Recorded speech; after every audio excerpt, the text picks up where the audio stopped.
E estou muito feliz em estar aqui, ver essa nova construção, ver como Deus tem abençoado, algo muito bonito, muito agradável, e que Deus possa usar isso aqui para treinar pessoas e expandir o seu reino, não só aqui no Amazonas, mas em todo o Brasil e mundo. Estou de fato muito feliz em estar aqui com os irmãos e nesse novo prédio aqui do seminário. Sou muito grato a Deus por isso.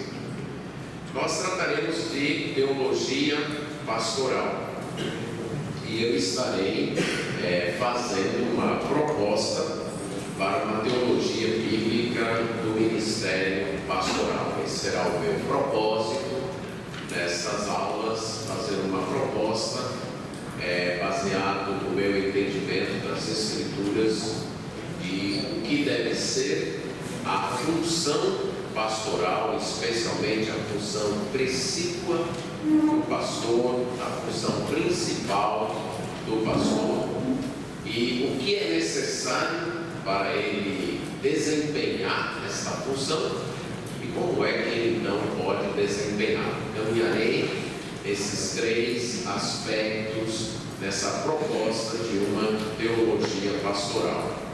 Mas primeiro eu quero apresentar a necessidade disso. Só ver aqui.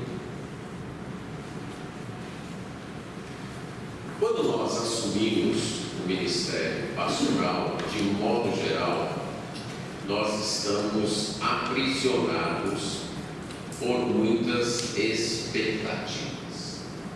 Nem sempre expectativas nossas, mas todas elas têm a ver com o que é que um pastor faz. Uma das expectativas é do pastor como um acadêmico.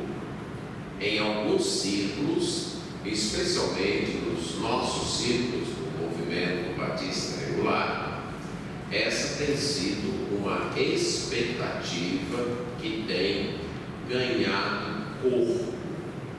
O pastor precisa ser um acadêmico, um especialista em alguma área teológica ou alguma área bíblica. Essa, para mim, é uma das expectativas que tem aprisionado alguns de nós. Uma outra expectativa é do pastor como terapeuta, aquele pastor que existe para auxiliar as pessoas em suas necessidades emocionais. Alguns então têm essa ideia: o pastor é mais um terapeuta, alguém que vai ajudar as pessoas. E no mundo que vivemos hoje, onde o número de deprimidos, de pessoas com pânico, com ansiedade tem aumentado muito, o pastor, espera-se do pastor que ele seja alguém habilitado a socorrer e ajudar essas pessoas assim. Em outros grupos, talvez entre nós mesmos, dependendo do tamanho da igreja, existe a expectativa do pastor como um executivo, uma espécie de administrador de empresas, que a igreja então tem seus vários departamentos e o seu papel ali é administrar, gerenciar isso.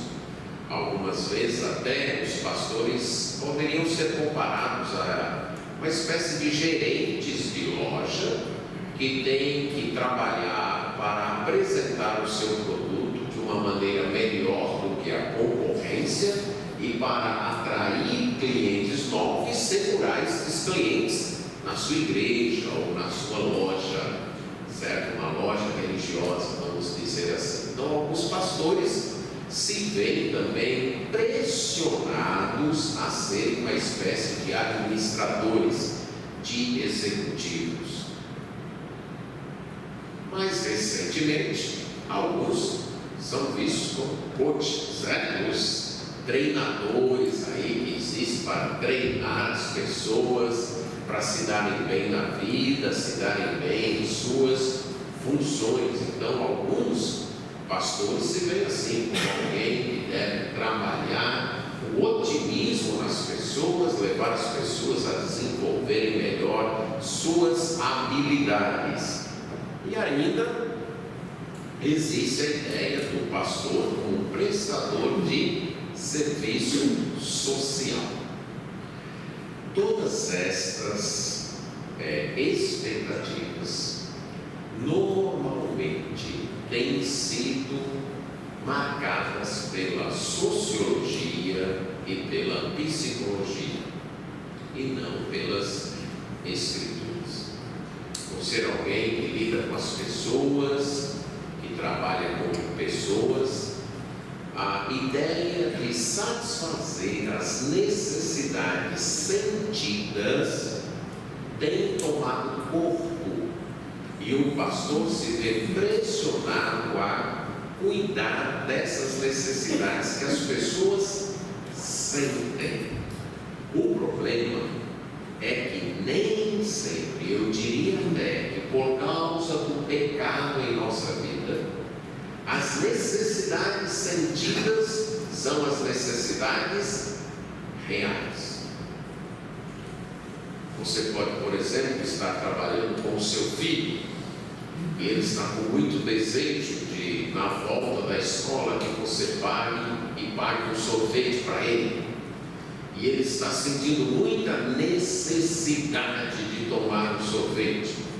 Mas você, como pai, sabe que é só uma necessidade sentida. Ele vê talvez os coleguinhas tomando sorvete, ele lembrou, ele viu alguém vendendo sorvete, mas você sabe que o que ele precisa mesmo é chegar em casa e almoçar, comer a comida que a mãe fez. Essa é a sua necessidade real.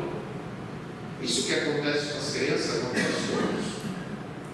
Nosso coração é enganoso e ele nos leva a sentir necessidades que não são necessidades reais. Mas essa filosofia ou psicologia da necessidade sentida tem dominado o pensamento da sociedade, de modo que, se a igreja não satisfaz essas necessidades sentidas, as pessoas procuram outras igrejas. E isso acaba criando uma pressão sobre os pastores, e eles começam a procurar o que as pessoas querem. Aí entra a ideia do marketing na igreja, certo? De tentar descobrir o que as pessoas querem. E o pastor se vê pressionado a reagir conforme a necessidade das pessoas. Ele também demonstra uma necessidade sentida, a necessidade de aprovação dos homens, a necessidade de ter uma função que seja um pouco mais glamurosa, mais sofisticada, ou mais teórica ou mais prática, dependendo do contexto. Além disso, muitas vezes nós costumamos comparar que nos sentimos como cavalos puxados em várias direções. Além de todo esse contexto social, nem sempre nós sabemos o que é esperado de nós. Então, quando estamos no ministério, nós temos amigos, e amigos que gostam de nos dizer: olha, se eu fosse você, eu faria desta maneira. Além dos amigos, nós temos a nossa denominação, fazemos parte de um grupo, e essa denominação também tem expectativas a nosso respeito. Essa denominação também espera que a gente haja de determinada maneira, de determinada forma. Temos a igreja local com seus vários grupos, né? Só a igreja local já tem várias portas nos puxando em direções diferentes. Muitas vezes os jovens jovens têm uma ideia do que o pastor deve fazer, só que essa ideia que os jovens têm não é a mesma ideia que as senhoras têm, e não é a mesma ideia que os homens têm. E aí, muitas vezes, dentro da própria igreja local, o pastor se vê aí, não sabe se faz desse jeito, se faz daquele jeito, se vai por aqui ou se vai por ali. Além disso, o pastor tem a sua família, sua esposa, seus filhos, e algumas vezes também eles têm os seus desejos, suas expectativas. Mas acima de tudo, o pastor tem seus próprios desejos, os desejos do seu coração. E esses desejos, muitas vezes, mais do que a palavra de Deus, tendem a marcar, determinar o seu ministério. Isso pode nos levar a um ministério antropocêntrico, centrado no homem, e não um ministério segundo a vontade de Deus. Essa é uma luta que eu tenho enfrentado, é talvez por isso que tem me levado a estudar e compartilhar isso, de ter um ministério não centrado nas expectativas ou da sociedade, ou seja lá de quem for, nem tampouco nos meus desejos, mas um ministério que satisfaça a Deus. Um livro que me chamou muito a atenção foi esse livro, O Chamado, de Os Guinness. E ele vai dizer que a maioria de nós, quer estejamos cônscios disso ou não, faz as coisas com o olho na aprovação de algum auditório. Isso desde cedo. A maioria de vocês já criou filhos e sabe que a criança, quando ela está fazendo alguma coisa, ela sempre olha para o pai e a mãe para observar se o pai e a mãe estão vendo, se estão aprovando, e se o pai e a mãe ou quem está em volta gosta, sorri, incentiva, a criança continua fazendo. Somos muitas vezes movidos pela aprovação das pessoas. E aí o autor faz até uma pergunta, né? Aonde teria chegado Moisés se tivesse feito uma pesquisa de popularidade no Egito? Se na época tivesse Ibope e Moisés lá no Egito tivesse feito uma pesquisa e até onde ele teria chegado? Muito provavelmente eles não teriam atravessado o mar Vermelho. No primeira dificuldade, as pessoas já teriam votado para que ele voltasse para o Egito. Os pastores devem ter o ouvido no alto, seguirem a Deus e disporem-se a serem seguidos. Pastores, então, são líderes, têm que ouvir Deus. E para onde Deus dirigir, eles irem com a disposição de ser seguidos por suas ovelhas.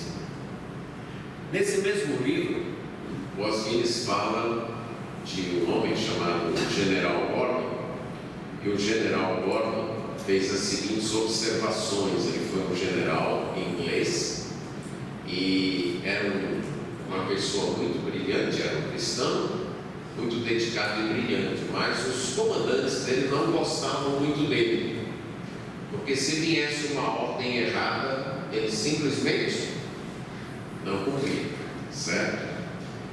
Ele disse: quanto mais se observa a vida, mais se percebe que para se livrar do naufrágio, a necessidade de ser guiado pela estrela polar, ou seja, deixar somente Deus guiar, e nunca prestar atenção aos favores ou sorriso dos homens.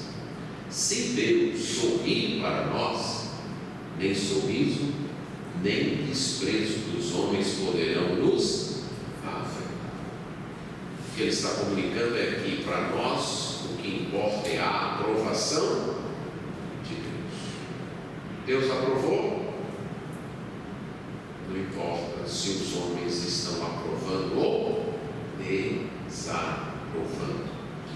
E quando ele se deparou diante do cruel rei da Abissínia, se deu o seguinte diálogo: o rei disse: você sabe que eu poderia matá-lo imediatamente se quisesse? Estou plenamente consciente disso, Sua Majestade. Se for seu real prazer, pode fazer. Estou pronto. E o rei replica: o quê? Pronto para morrer? Meu poder não o aterroriza? Nem um pouco. Vivo perante um só ouvinte. Perante outros, nada tenho a provar, nada ganhar, nada a perder. Para mim, quando se chega a isso aqui, você tem uma vida psicologicamente integrada. Pronto. Você achou o eixo certo em torno do qual você deve girar. Isso não significa que não teremos problemas. Acho que pelo contrário, nós teremos mais problemas, mas interiormente nós estaremos integrados. Nós deixaremos de ser como um cavalo puxado em várias direções. A gente terá um rumo só, uma direção só. Caminharemos de olho numa só pessoa, num único auditório. Então minha proposta é, através da Bíblia ou de textos bíblicos, nós verificarmos quais são as expectativas de Deus para o nosso ministério. Quais são as expectativas de Deus para o ministério pastoral e tentar colocar-nos no caminho para satisfazer essas expectativas. Vou dar sugestão de alguns livros, a maioria talvez já conhecida de vocês, e livros que têm me ajudado nessa caminhada. Aqueles que estão fazendo, que são os alunos matriculados, deverão escolher 2 desses livros para ler e fazer uma interação entre eles, uma comparação, o que um diz, o que o outro diz, e dizer como isso ajudou ou vai ajudar no seu ministério pastoral. O primeiro livro é um clássico, foi escrito em 1656, O Pastor Aprovado. O outro nome é Manual Pastoral do Discipulado. Esse é o nome quando foi publicado pela editora Cultura Cristã. Certo? Por que eu chamo de um clássico? Porque para mim clássico é toda obra que supera o tempo. Certo? Uma obra que supera as ondas, supera as modas, que permanece, que fica, né? Que passa por um gosto, permanece, vai para outro gosto e permanece. Essa é a história do clássico. Então aqui nós temos um livro que já tem mais de 350 anos.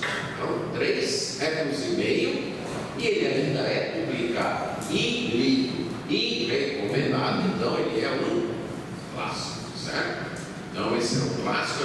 Você vai perceber que apesar do tempo, é um livro extremamente atual, que fala muito aos pastores, e que os problemas pastorais não mudam muito. As lutas, as dificuldades são basicamente as mesmas. Esse outro é mais recente, mas é aquele tipo de livro que deve ser lido e relido, certo? Eu acho que os pastores devem marcar um prazo de 2 a cada 2 ou 3 anos, reler este livro. Ele nos incentiva a uma vida piedosa e novamente nos traz a mente para aquilo que é prioridade diante das muitas vozes, dos vários chamados que nós temos aí no mundo. O livro mais recente que eu descobri, fui apresentado, é esse aí, O Pastor Imperfeito. O valor desse livro está em nos lembrar que nós somos limitados e não iremos resolver todos os problemas. Alguns de nós temos a síndrome de Elias, achar que com um milagre do Monte Carmelo a gente vai acabar com o baalismo, certo? Vai dar um basta no baalismo. Algumas vezes a gente acha que com uma pregação, pronto, resolvemos esse problema na igreja. Preparei uma mensagem, estudei, orei muito e preguei com todo o meu vigor, e eu acho que dessa vez o problema foi resolvido. Aí passa uma semana, você descobre que não foi resolvido, certo? Não foi resolvido. Aí você faz uma série de conferências. Não, agora trouxe um pregador especial aí, falei para ele qual é o assunto, fizemos uma série de conferências e eu acho que dessa vez resolveu. E aí? Você decide fazer um retiro. Não, vou fazer um retiro com toda a igreja e nesse retiro nós vamos abordar esse assunto. E assim vai.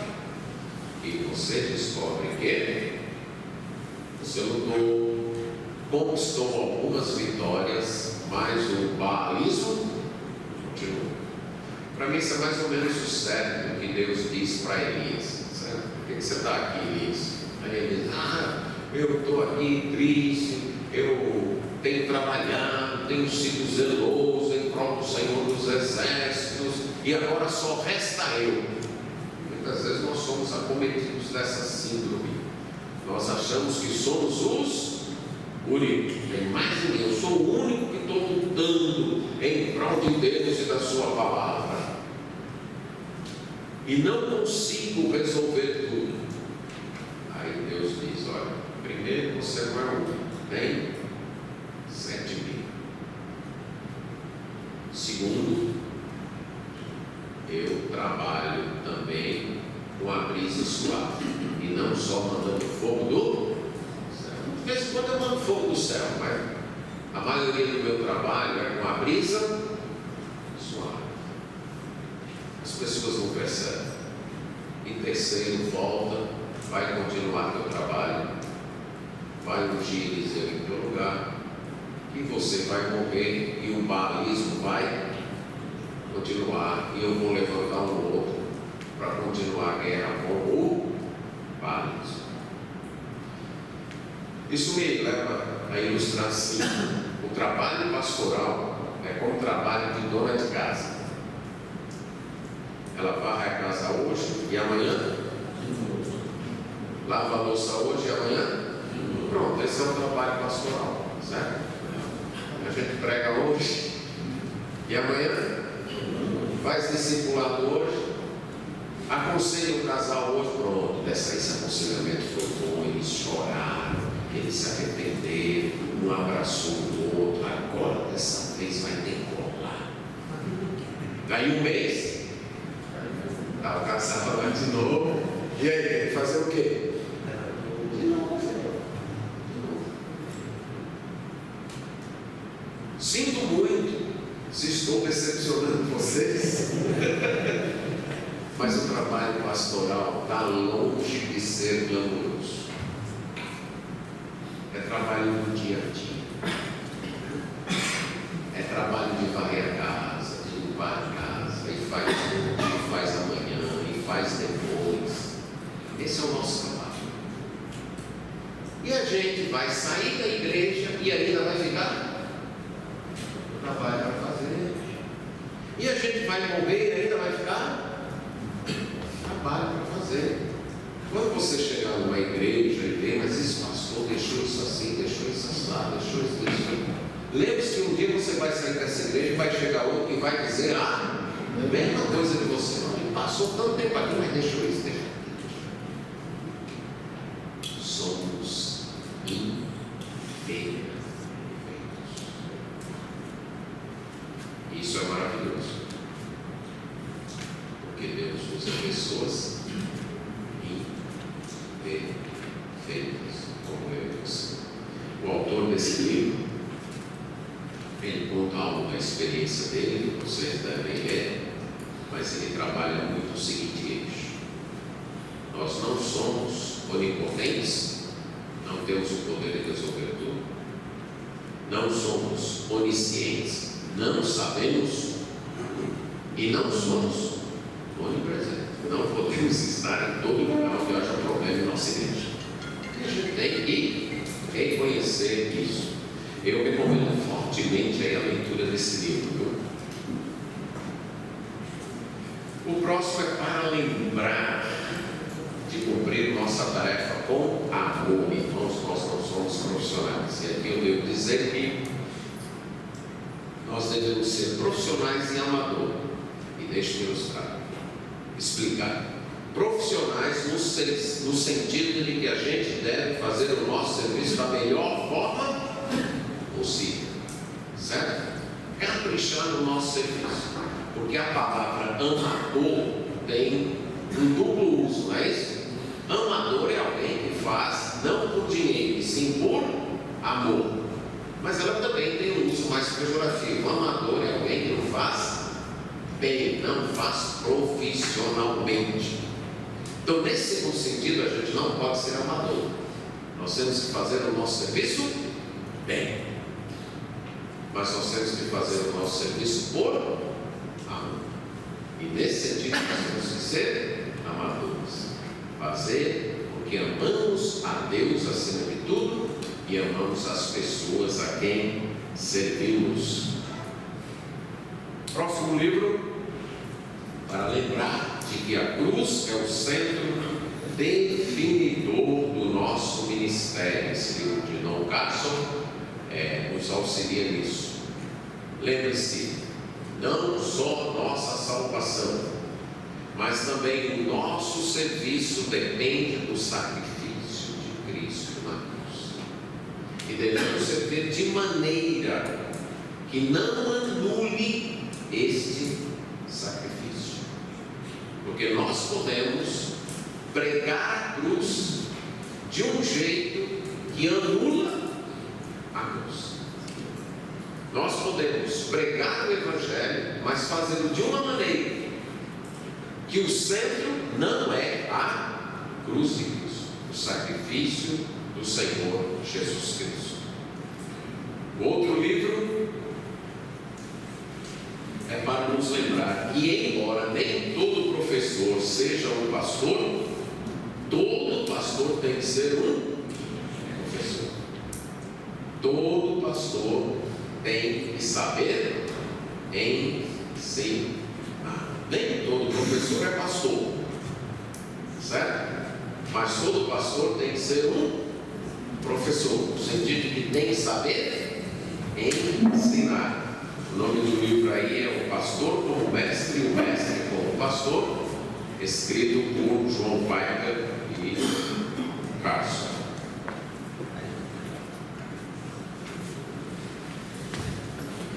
Se você não está conseguindo pegar o nome dos livros, é só falar que eu... Esse livro recomendo enfaticamente. Raízes da Perseverança. Esse livro nos fala de um pastor que ficou mais de 50 anos na mesma igreja. Só isso já causa admiração, concorda? Mais de meio século na mesma igreja. Sim.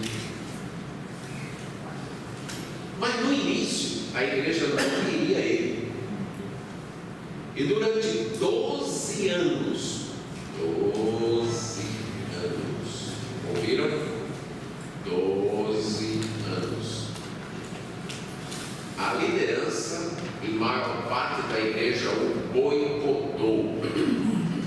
E como era esse boicote? Na época, quando foi lá na Inglaterra, as famílias compravam os bancos. Então, por exemplo, tinha um banco aqui, a família comprou esse banco, é dela, e só podia acertar ela ou quem ela autorizasse. Ela era a dona do banco, porque assim os bancos tinham as famílias como donas. E aí esta igreja não gostou desse pastor no início. E o que eles fizeram? Nem autorizavam ninguém a sentar nos bancos.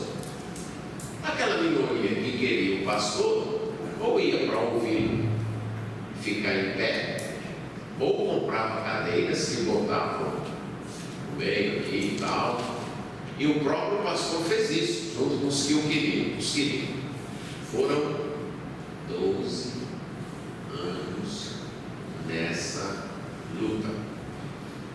Para mim, só isso já diz muito dele, né? Você aguentar uma pressão dessa por 12 anos, a maioria aqui não me quer, mas Deus me quer, e eu vou estar aqui pregando a palavra.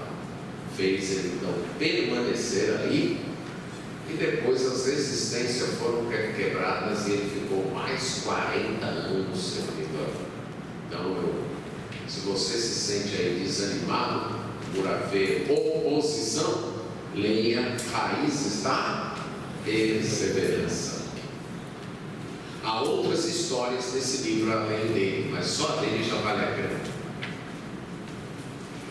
Ok, o próximo, gente, é um outro livro de Carson, onde ele conta a biografia do pai dele. E qual o propósito?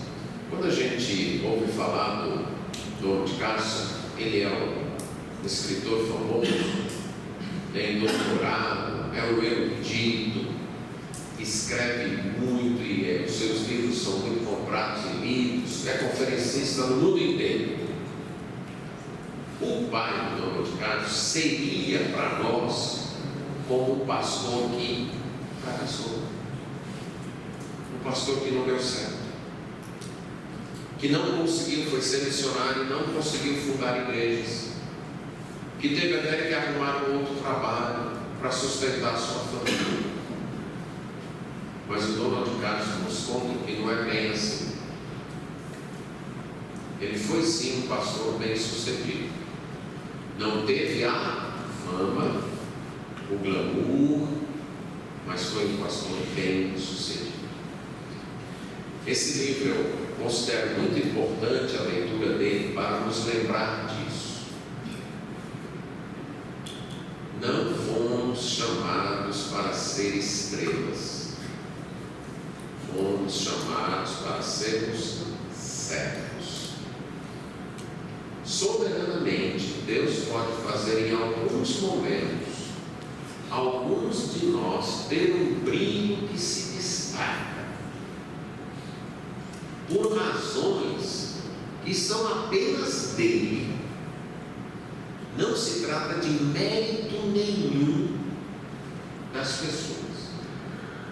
Não se trata de que aquelas pessoas foram mais capazes, ou até mais esforçadas, ou mais brilhantes. Não se trata disso. É a graça soberana de Deus, que por razões dele, decidiu, por algum momento, fazer aquela pessoa ficar em destaque, ficar em evidência. E ponto final. Mas a maioria de nós somos soldados anônimos na guerra. Isso não significa que Deus não nos valorize. Quando nós estamos no ministério pastoral, porque queremos o estrelato, nós vamos nos frustrar com pessoas, nunca estaremos contentes, e igreja nenhuma será boa o suficiente para nós. Não será. Trabalho nenhum será bom para a gente, porque a busca pelo estrelato é insaciável. Se hoje você é admirado por um auditório de 100, você vai querer que haja um auditório de 200. E quando você tiver um auditório de 200, você vai querer um auditório de 400.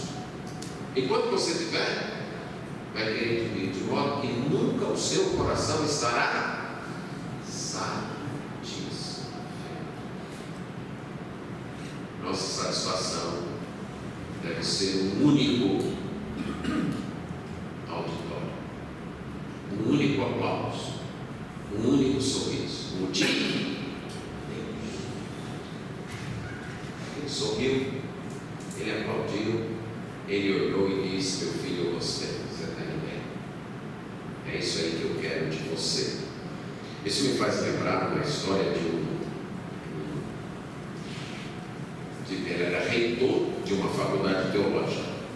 Sua esposa teve Alzheimer.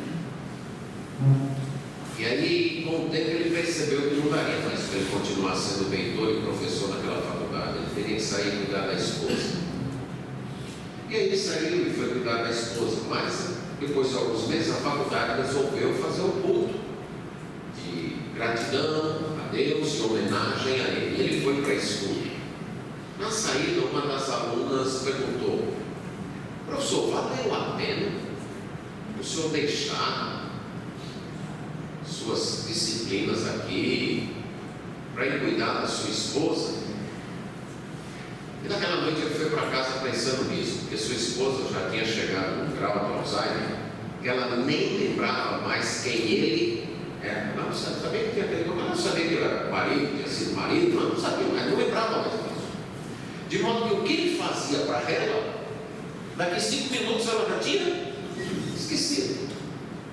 E naquela noite, ele um tanto chateado pensando nisso, ela deu um trabalho a mais para tomar banho. E ele perdeu a calma e bateu nela, para ela não ter tomado banho. Ele não conseguiu dormir. No outro dia acordou. Com ela não tinha problema. Por quê? Já tinha esquecido. Mas ele não. Mas com muito carinho e jeito, ele a vestiu, a limpou, a vestiu, deu o café e saiu para fazer encaminhar. E aquela pergunta martelando: professor, vale a pena? Eles vão caminhando, vinha um mendigo. E ele está caminhando, segurando a mão da esposa. O mendigo para e fica olhando. Aí eles passam, o mendigo olhando. Aí o mendigo diz: está aí, eu gostei. Ele pensou assim: eu creio que é mais ou menos isso que Jesus está dizendo. Está aí, meu filho, eu gostei. Ninguém está admirando o que você está fazendo. Sua própria esposa, para quem você está fazendo, não é capaz nem de lembrar. Mas eu estou vendo. Eu estou gostando. Ministério pastoral é isso. Todo ministério é isso, mas eu estou focando no pastoral. É fazer para ouvir Deus dizer: meu filho, muito bem. É isso aí que eu quero de você mesmo. Continue. E tocar o barco, independente do que as pessoas falam. E o último livro, o título engana, certo? Um pastor como teólogo público. Eu acho que o título até, a princípio até acho que esse livro não vai me interessar, mas até por insistência de um colega eu comecei a ler. E ele disse que o pastor deve ser um teólogo. Mas ele vai bater não teólogo no sentido acadêmico, isso não. Ele até vai achar que o academicismo tem destruído a função do pastor como teólogo. E em oposição a isso, outros têm dito que o pastor tem que ser muito prático e nada de teologia. E ele vai dizer: nem uma coisa, nem acadêmico e nem só prático. Ele tem que ser teólogo no sentido de que ele tem que comunicar para a igreja a pessoa e obra de Deus. E ele vai mostrar que é impossível ser um bom pastor sem que você você conheça teologia. Agora lembra de teologia aqui não os manuais teológicos, mas teologia como estudo da pessoa e obra de Deus. Então é impossível ser pastor sem esse conhecimento. Alguma pergunta quanto às obras? Poderia informar o autor desse livro? É o Van Hooser e Owen Strachan. Van Hooser tem sido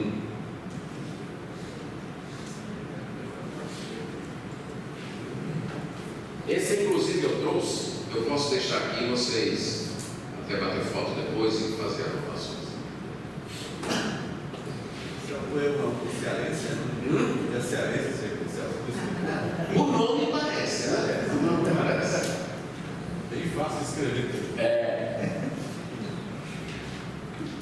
Ok, gente, agora vamos entrar no estudo bíblico propriamente, no pastorado. Esses livros são livros que têm me ajudado na minha caminhada e eu gostaria de compartilhar com vocês. Vamos ver os antecedentes dos pastores da igreja, isso é, os pastores do povo de Deus no Antigo Testamento. A gente poderia abordar esse assunto de várias perspectivas, certo? Da perspectiva do cuidado, da perspectiva das metáforas ou imagens que foram usadas para a liderança. E em virtude do tempo eu teria que restringir. E eu restringi a abordar usando os 3 termos básicos do ministério pastoral: pastor, bispo e presbítero, certo? Então a nossa abordagem vai focar nesses 3 termos, no uso desses 3 termos. Agora, observando aí esses 3 termos, primeiro vendo bispo. A palavra bispo já aparece no Antigo Testamento, certo? Não sei se o tamanho aí está ideal para todos verem, tá? Ok. Ela tem na sua forma verbal a ideia de cuidar, visitar, investigar, recrutar, nomear. Então, no Antigo Testamento, quando o Antigo Testamento foi traduzido para a língua do Novo, na versão da Septuaginta, o verbo que vem a palavra bispo, que vem o substantivo bispo, certo? Ele teve então esta tradução, este uso. E como substantivo, ele foi utilizado para alguém que tinha uma posição de autoridade com a responsabilidade de cuidar de outras pessoas. Então, o bispo era um superintendente, um supervisor que tinha como responsabilidade cuidar dos outros. Era alguém que dirigia. As ideias, tanto no verbo como no substantivo, era de autoridade, responsabilidade e cuidado. Então, alguém que tinha uma autoridade para cuidar, para ser responsável pelo cuidado de outras pessoas. Quando nós vamos para o Novo Testamento, o verbo ainda é usado com a ideia de visitar, e aqui visitar para tomar as devidas providências, para cuidar. Não era visitar apenas por cortesia, não é essa a ideia desta palavra, deste verbo, quando traduzido por visitar. Quando é dito visitar os órfãos e viúvas, chega lá na casa do órfão, da viúva, e morar com eles e ir embora? Não é essa a ideia. A ideia é ir verificar a situação e tomar as devidas providências para ajudar. Quando diz que Deus visitou o seu povo, quer dizer que ele só foi lá, viu e voltou? Não, ele visitou para agir, seja em salvação ou em juízo. E a palavra bispo, substantivo episcopos, é usado 5 vezes para falar dos líderes das congregações cristãs e 1 vez para falar de Cristo como o bispo das nossas almas. Ela está associada com presbítero e pastor, e ela enfatiza a obra do líder, superintender, supervisionar para cuidar. A ideia do bispo é aquele que cuida, aquele que tem a responsabilidade de cuidar, que está numa posição acima para poder olhar, supervisionar, mas para cuidar, não supervisionar para meramente dar ordens, e sim supervisionar para cuidar, exercer cuidado. A palavra presbítero é utilizada para falar de alguém idoso, idade avançada, mas também para falar de alguém que é mais velho, sem ser necessariamente idoso. Então eu posso dizer assim que em relação ao pastor Idenil, o pastor Lorival é um presbítero. Não estou chamando ele de idoso, estou apenas dizendo que ele é mais velho, certo? Então a palavra é usada nesse sentido, quando fala do filho pródigo, que ele tinha um irmão e o irmão era mais velho, é utilizada a palavra. E é usada para líder, tanto no Antigo como no Novo Testamento. Essa é a palavra, uma das palavras mais comuns para líder. E essa instituição dos anciãos, dos presbíteros, ela acompanha o povo de Israel desde o Egito, né? Quando Moisés vai para tirar o povo do Egito, ele se reúne com o conselho de anciãos e vem durante o deserto, durante o período dos juízes, na monarquia, exílio, e até no Novo Testamento havia o conselho de ancião. E a gente pergunta como é que uma palavra que significava originalmente idoso, mais velho, passou a significar líder.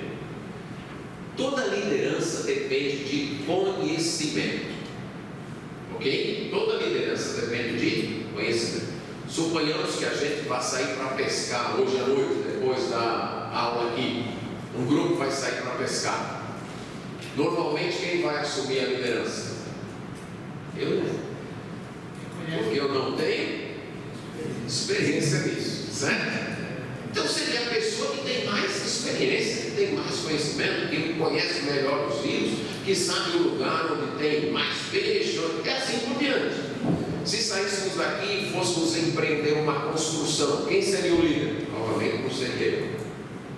Seria alguém que entende de construção.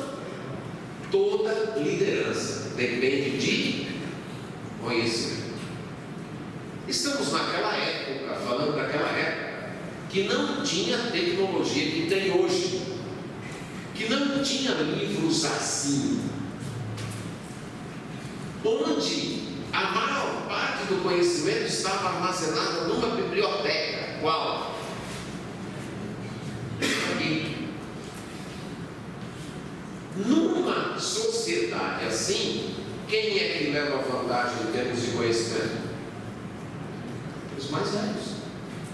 Viveram mais, guardaram mais conhecimento. Hoje com a tecnologia não é mais assim, né? Você pega uma criança aí de 8 anos, ele pega seu celular e ele descobre coisas que você nem imaginava. O que fez isso foi a tecnologia. Ela armazena conhecimento de uma outra maneira e disponibiliza o acesso aí, independente da idade. Mas naquela época não.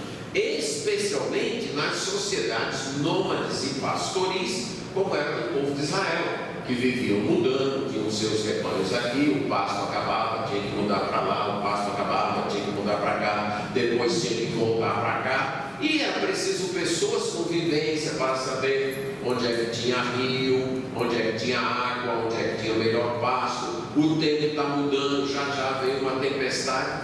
Então pessoas com mais idade naturalmente assumiam a liderança. Daí vem o conceito de ancião como líder. E a terceira é uma metáfora, a metáfora do pastor.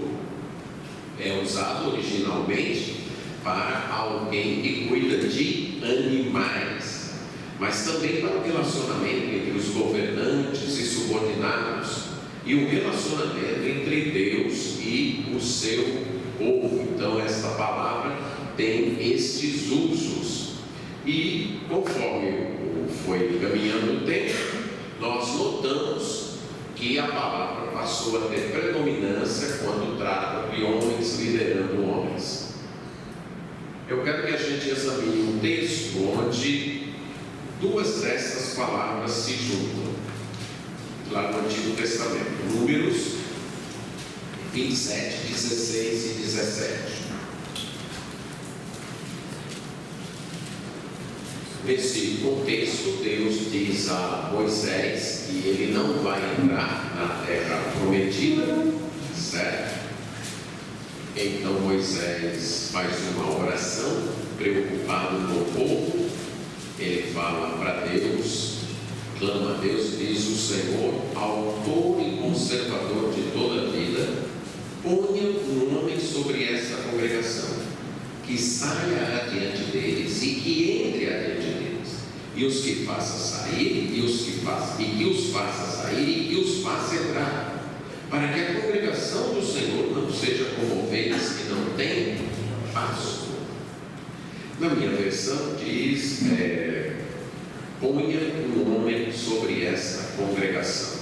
Literalmente nomeia um bispo, nomeia um supervisor, quando esse texto foi traduzido na Septuaginta para a língua do Novo Testamento. Coloca um bispo sobre esse povo, que saia na frente deles e que entre na frente deles. A ideia de sair e entrar é que eles moravam em cidades muradas, e quando havia guerra, eles tinham que sair da cidade, e quando a guerra terminava, voltar para a cidade. Então a ideia aqui é de um líder, de alguém que lidera o povo nas batalhas. Então Moisés está pedindo para Deus, coloca um líder, coloca alguém que lidere, um bispo, alguém que superintenda, um supervisor, que vá diante deles na saída e na volta. Para quê? Para que a congregação do Senhor não seja como ovelhas que não têm pastor. Então nós já temos aí a união das duas palavras, bispo e pastor, aparecendo. Mas no Novo Testamento é onde isso se torna mais claro. Veja aí Atos 20, 17 e 28. O contexto aqui é de Paulo retornando de sua terceira viagem missionária, e aí ele chega no porto de Mileto e ele manda, conforme diz o verso 17, chamar os presbíteros, os anciãos da igreja lá de Éfeso, certo? Era uma distância de mais ou menos 80 quilômetros de Mileto para Éfeso. Paulo não queria então ir até Éfeso, porque ele gastaria muito mais tempo se ele fosse lá. Então ele manda chamar os presbíteros, e quando ele fala aos presbíteros, ele diz: atendei por vós e por todo o rebanho, linguagem pastoral, sobre o qual o Espírito Santo, sobre o qual o Espírito Santo vos constituiu bispos para pastoreardes a igreja de Deus que ele comprou com o seu próprio sangue. A ideia aqui é que bispo é a posição do supervisor, do superintendente, mas que tem a função de pastorear, de cuidar, pastoreando, de alimentar, guardar e guiar o rebanho de Deus. Em Tito 1, aqui já depois de Paulo ter sido preso em Roma e solto, ele deixou Tito na ilha de Creta, e ele vai explicar por que ele deixou. Verso 5: essa foi a razão porque eu te deixei em Creta, para que pusesse em ordem as coisas restantes, bem como em cada cidade constituísses presbíteros, anciãos, conforme te prescrevi, alguém que seja irrepreensível, marido de uma só mulher, que tenha filhos crentes, que não são acusados de dissolução, nem são insubordinados, porque é indispensável que o bispo, então ele chama de presbítero e chama de bispo. Então nós já vimos intercambiavelmente os três termos, presbítero, bispo e pastor. Aqui os dois termos, presbítero e bispo. E agora em 1 Pedro 5, 1 e 2, o apóstolo Pedro diz: rogo aos presbíteros que há entre vós, eu presbítero como eles e testemunha dos sofrimentos de Cristo e ainda co-participantes da glória que há de ser revelada. O que esses presbíteros deveriam fazer? Pastorear o rebanho de Deus que há entre vós. Então os três termos são intercambiáveis, não há hierarquia nem funções diferentes. Na nossa tradição evangélica nós chamamos de pastor, certo? Mas tanto faz presbítero como bispo. Como a nossa tradição tem chamado de pastor, é bom que a gente continue assim. Agora vamos ver o uso disso no Antigo Testamento. Quem foi chamado de pastor do povo de Deus no Antigo Testamento? Aquelas pessoas encarregadas de liderar o povo e guiá-las dentro da vontade de Deus. Basicamente, três grupos: sacerdotes, profetas e reis foram chamados de pastor. Sacerdotes, profetas e reis. Vamos observar os sacerdotes. No Salmo 77, 20,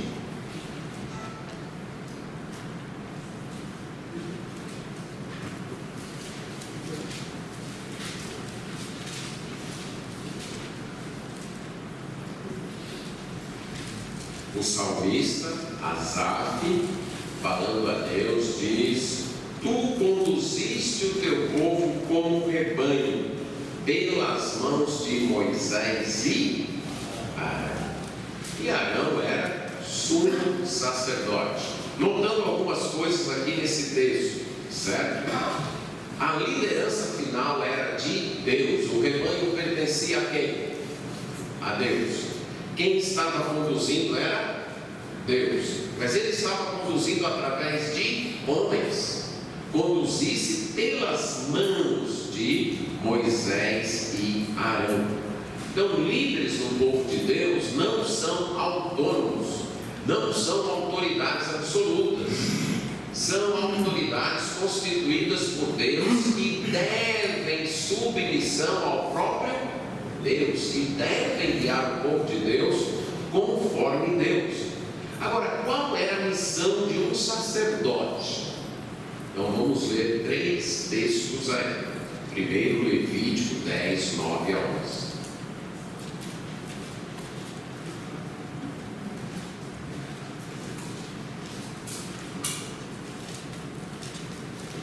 Aqui, através de Moisés, Deus está dando ordens a Arão e seus filhos após aquele triste episódio da morte de dois filhos de Arão. Então ele diz assim: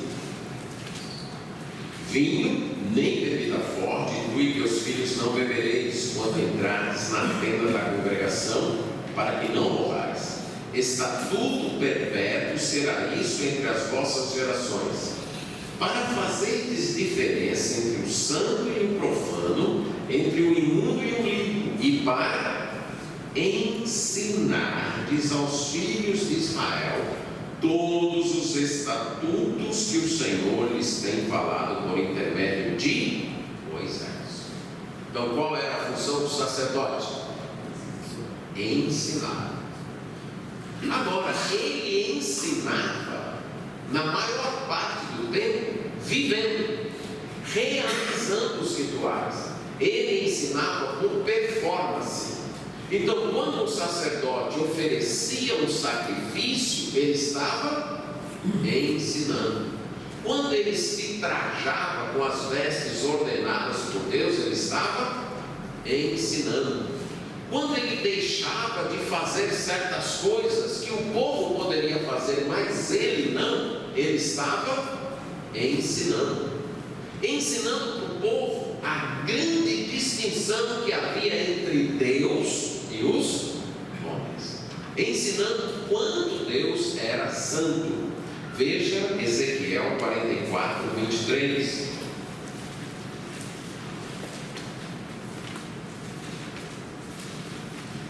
Nesse contexto, nós temos a promessa para o povo de Israel da restauração e do sacerdócio.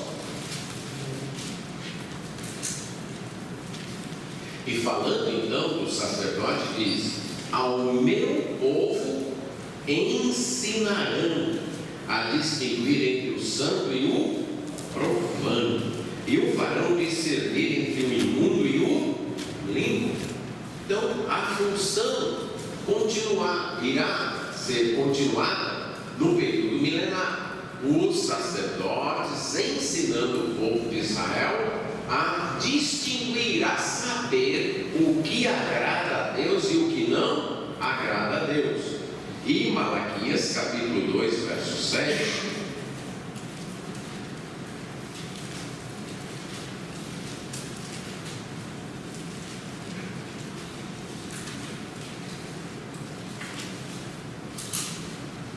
Porque os lábios do sacerdote devem guardar conhecimento, e da sua boca devem os homens procurar a instrução, porque ele é mensageiro do Senhor dos exércitos. Então os sacerdotes foram chamados de pastores do povo na velha aliança, e a função principal deles era ensinar. Eles ensinavam falando, ensinando a lei, proclamando a lei. Eles deveriam inclusive fazer cópias do livro da lei para ensinar o povo, mas acima de tudo eles ensinavam mostrando como se devia viver.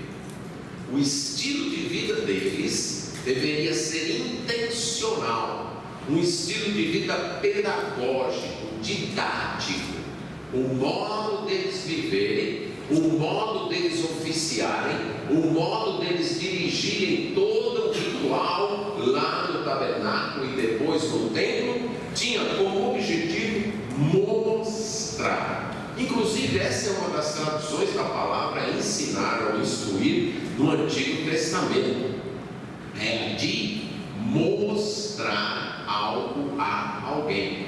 E ensinar é exatamente isso. Quando você está ensinando, você está mostrando alguma coisa à pessoa.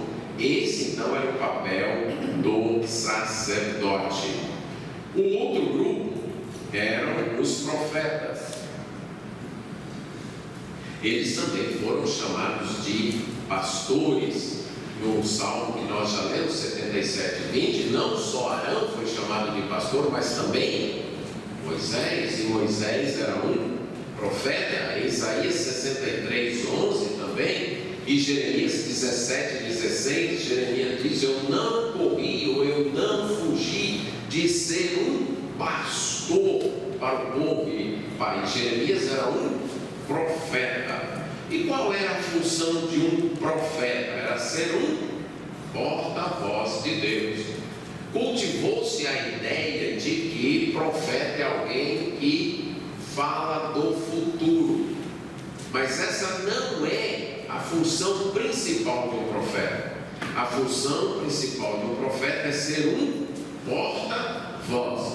No texto aí de Êxodo 7, 1 e 2, nós temos um esclarecimento muito ilustrativo da função do profeta. Lembra que Moisés está dizendo para Deus: olha, eu não sei falar, eu não vou. Aí Deus disse para Moisés: vamos fazer o seguinte, eu te constituo como Deus sobre Faraó, e Arão teu irmão será o teu profeta. Tu falarás tudo que eu te ordenar, e Arão teu irmão falará a Faraó. Então aqui fica claro qual é a função de um profeta: é ser um porta-voz. No caso aqui, Arão seria o profeta de Moisés. Ele iria repetir repetir para Faraó o que Moisés dissesse. Mas no caso do profeta de Deus, ele deveria falar o que Deus falasse. Em Deuteronômio 18, isso é dito do profeta que seria semelhante a Moisés. Em Jeremias 23, e todos esses versículos que eu alistei aí, mostram que a função do profeta, do verdadeiro profeta, é estar no conselho de Deus e falar ao povo, comunicar a palavra de Deus ao povo. E isso incluía passado, presente e futuro. O livro de Apocalipse é chamado de profecia, não é? E logo no início do livro, o que é dito para João? Escreve o que aconteceu, o que está acontecendo e o que vai acontecer. E por que é chamado de profecia? Porque é a interpretação de Deus sobre o que aconteceu, sobre o que está acontecendo e sobre o que vai acontecer. O profeta era pastor também. E como pastor, seu papel era comunicar ao povo de Deus o que Deus tinha a lhes dizer sobre as razões do seu passado e como deveria ser o seu presente, e dependendo do seu presente, como seria o seu futuro. Então, tal qual o sacerdote, o profeta também deveria ensinar a palavra de Deus ao povo. O modo era diferente. O sacerdote ensinava muito mais pelo estilo de vida, e o profeta falando. Mas você deve lembrar de profetas que ensinaram com estilo de vida. Lembra de Ezequiel? Quantas performances ele teve de fazer? Ficar deitado tantos dias de um lado, depois deitado do outro lado, cozinhar sua comida sobre medida, e tudo isso ele estava ensinando o povo que Deus iria fazer com Jerusalém. Mas também os reis foram chamados de pastores, né? Em 2 Samuel 5, 2, 7, 7 e o Salmo 78, 71 e 72, falando de Davi, que Deus havia tirado de trás dos rebanhos das ovelhas e o colocou para pastorear, para ser o pastor de Jacó. O papel principal de um rei era julgar com justiça e sabedoria. Lembra de Salomão? O que ele pede? Sabedoria. Novamente, o rei ensinava. Agora o rei ensinava julgando, administrando, e para isso ele precisava de sabedoria.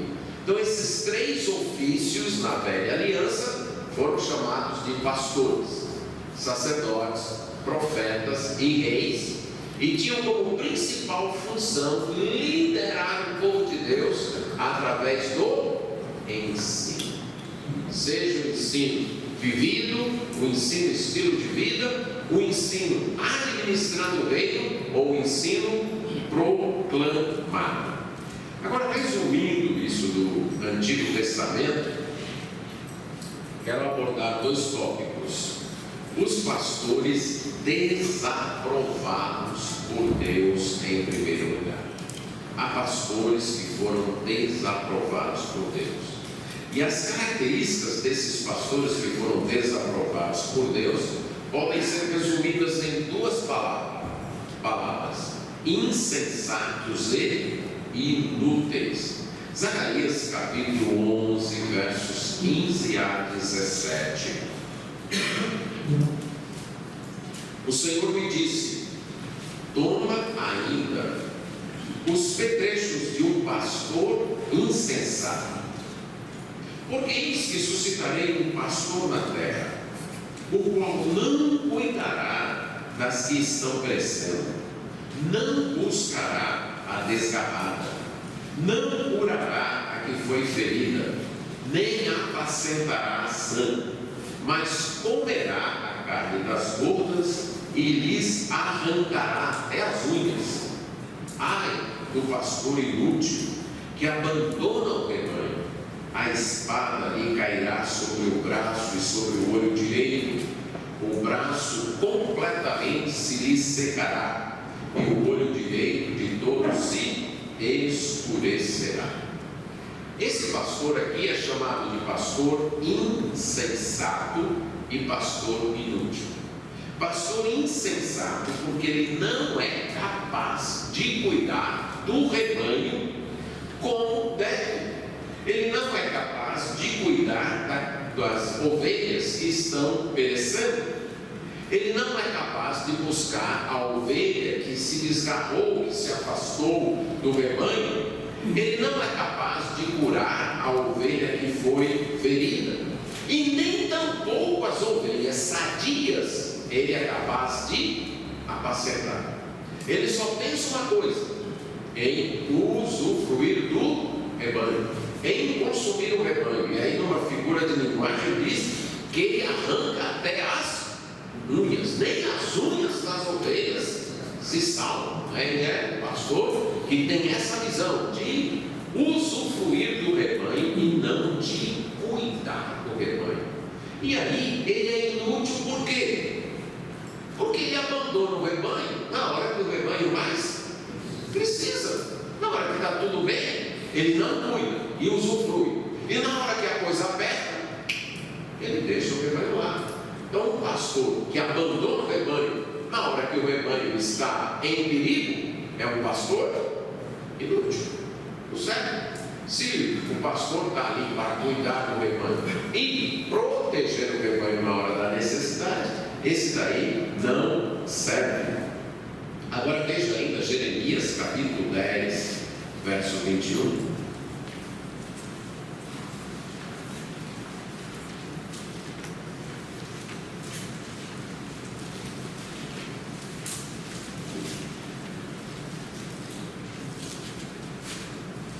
Deus diz: porque os pastores se tornaram estúpidos e não buscaram ao Senhor, por isso não prosperam, e todos os seus rebanhos se acham dispersos.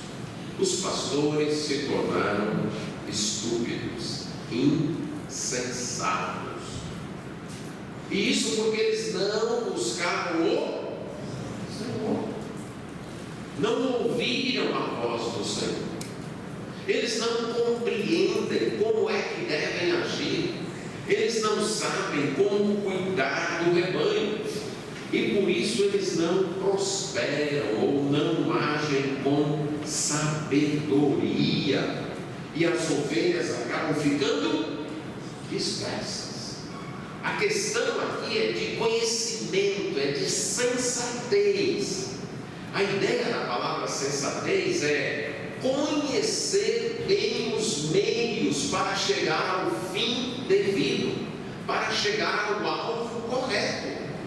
Sensatez, por exemplo, quando Jesus fala do homem sensato que construiu uma casa, ele sabia que a tempestade viria, ele sabia que a chuva viria, então o que ele teve que fazer? Uma casa com alicerces. Ele pensou, ele viu as soluções. Não é só fazer uma casa, mas é fazer uma casa que existe. Essa é a ideia de sensatez. E é isso que está sendo condenado, a falta disso, melhor dizendo, que está sendo condenado nos pastores. Aqui no Antigo Testamento, eles não têm a sensatez de ver a situação, de ouvir Deus para saber agir naquela situação. Veja ainda Jeremias 23.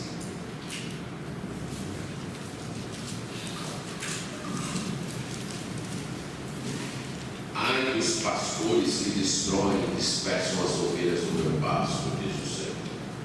Porque assim diz o Senhor, o Deus de Israel, contra os pastores que apacentam o meu povo. Vós dispersastes as minhas ovelhas e as afugentastes, e dela não cuidastes, mas eu cuidarei em vos castigar a maldade das vossas ações, diz o Senhor. Eu mesmo recolherei o restante das minhas ovelhas de todas as terras, para onde as tiver afugentado, farei voltar aos seus apriscos, serão fecundas e se multiplicarão. Nesse texto nós também temos, quando foi traduzido para a linguagem do Novo Testamento, tanto a ideia de supervisionar, que aparece uma palavra cuidar delas, não cuidar, vocês não foram bispos delas. Os pastores não foram bispos dessas ovelhas, não cuidaram dessas ovelhas. Como também mostra o que é um pastor insensato. O que é um pastor insensato? É um pastor que não cuida das ovelhas. É um pastor que não zela pelo rebanho. É um pastor, então, que por causa de sua ação, as ovelhas são dispersas. E talvez o texto mais conhecido aí de pastores condenados por Deus do Antigo Testamento seja exatamente o de Ezequiel 34, os versos 1 a 8, em que Deus diz para Ezequiel: profetiza contra os pastores de Israel e diz: ai dos pastores que apacentam a si mesmos. Não apacentará os pastores as ovelhas? Comeis a gordura, vestivos da lã, degolais o cevado, mas não apacentais as ovelhas. A fraca não fortalecestes, a doente não curastes, a quebrada não ligastes, a desgarrada não tornastes a trazer, a perdida não buscastes, mas dominais sobre elas com rigor e dureza. Assim se espalharam por não haver pastor e se tornaram pasto para todas as feras do campo. É interessante novamente o jogo de palavras aqui. As ovelhas se espalharam por não ter, e aí elas se tornaram pasto. Entenderam? Ovelhas sem pastor se tornam pasto. As minhas ovelhas andam desgarradas por todos os montes e por todo o elevado outeiro. As minhas ovelhas andam espalhadas por toda a terra, sem haver quem as procure ou quem as busque. Portanto, ó pastores, ouvi a palavra do Senhor. Tão certo como eu vi, diz o Senhor Deus, visto que as minhas ovelhas foram entregues à rapina e se tornaram pasto para todas as feras do campo, por não haver pastor, e que os meus pastores não procuraram as minhas ovelhas, pois se apacentam a si mesmos, e não as minhas ovelhas, aí Deus vai trazer a sentença. Mas eu quero destacar aqui, novamente, pastor insensato é aquele que não cuida do rebanho, mas se preocupa só consigo mesmo. Mas quero destacar outra coisa. Trabalho de pastor é com gente necessitada. Ah, mas na minha igreja tem gente com muito problema.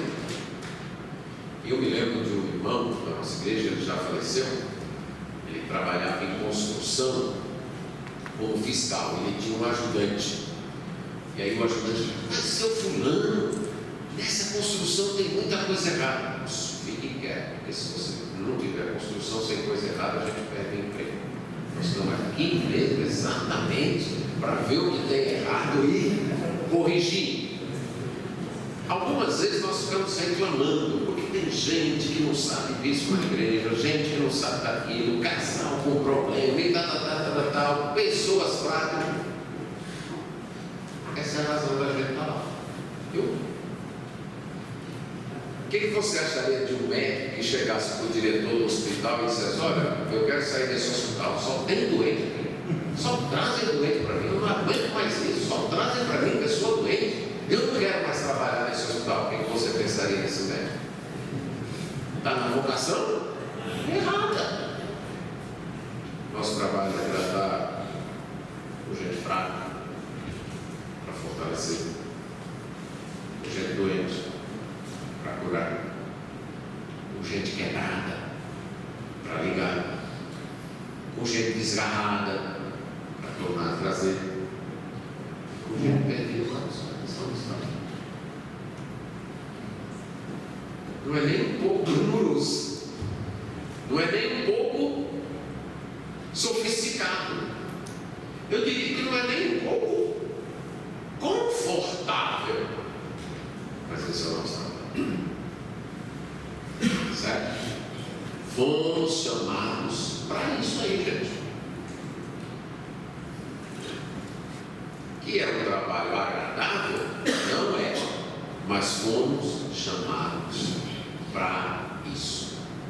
Vamos nos conscientizar disso.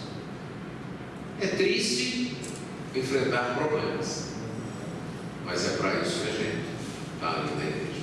Vamos para o intervalo.